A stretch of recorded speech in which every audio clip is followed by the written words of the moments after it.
37% des femmes déclarent avoir été victimes d'agressions sexuelles ou de viols au cours de leur vie. Une femme est victime de féminicide tous les 3 jours et une femme sur 3 est victime de harcèlement au travail. Ce sont les chiffres que partage Amnesty International sur les VSS, les violences sexistes et sexuelles en France. Quand on parle de VSS, on distingue en réalité 2 types d'agissements spécifiques.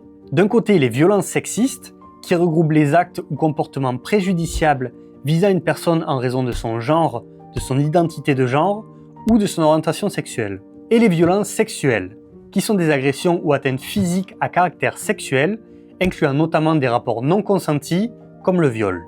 Si ces violences touchent majoritairement des femmes, il est important de rappeler que les hommes aussi peuvent en être victimes. Les VSS sont présentes dans tous les milieux de la société, y compris à l'école et sur le lieu de travail. C'est pourquoi de plus en plus d'établissements et d'entreprises mettent en place des formations pour sensibiliser et former leur personnel à la prévention de ces violences. C'est ce qu'a fait Christine Moisson à l'ISCPA de Toulouse. Je suis Christine Moisson, directrice de l'ISCPA Toulouse. L'ISCPA est un établissement d'enseignement supérieur qui forme au métier du journalisme et au métier de la communication. Et j'ai proposé il y a quelques années à mon équipe de faire une formation pour les sensibiliser aux problèmes des violences sexistes et sexuelles.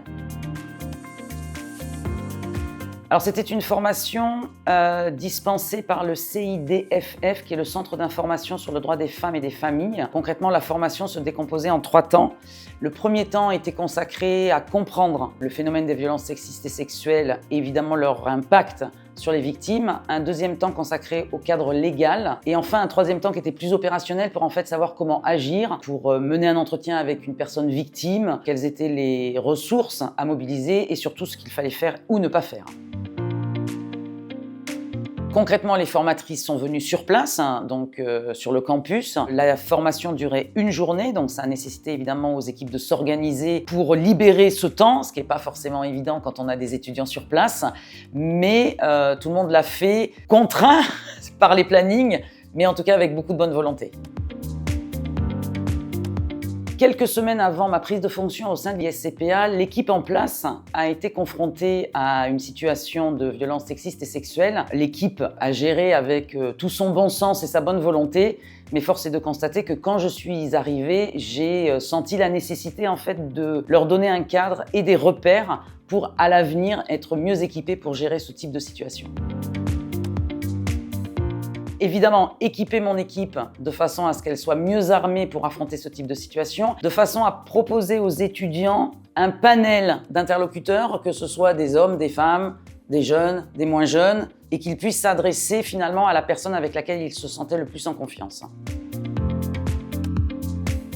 Oui, en effet, la formation était obligatoire pour les collaborateurs de l'ISCPA. Nous sommes une petite équipe, tous en contact avec les étudiants de façon très régulière, donc il était important que chacun de nous soit formé, de façon à ce que si une victime s'adressait à l'un d'entre nous, que celle-ci soit en mesure de répondre sans renvoyer vers une tierce personne, ce qui laissait la possibilité à la victime de se renfermer en fait sur elle-même.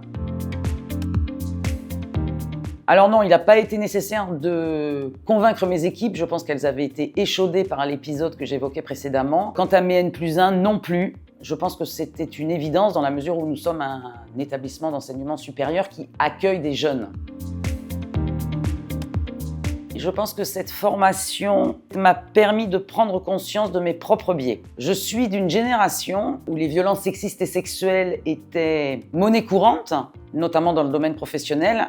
Je ne dis pas que c'était bien, je dis que c'était comme ça et qu'on a fait avec. Les générations actuelles acceptent moins bien, n'acceptent pas en tout cas ce que nous, on pouvait être amenés à accepter à l'époque. C'est une bonne chose, mais moi, ça m'a certainement demandé de réajuster un peu mes curseurs.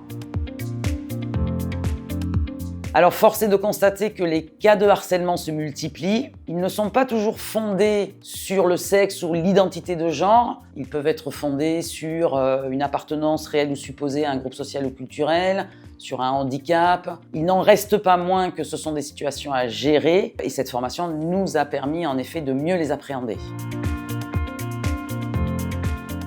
Allez-y, malheureusement c'est utile. Le bon sens ne suffit pas, on peut être maladroit sans le savoir.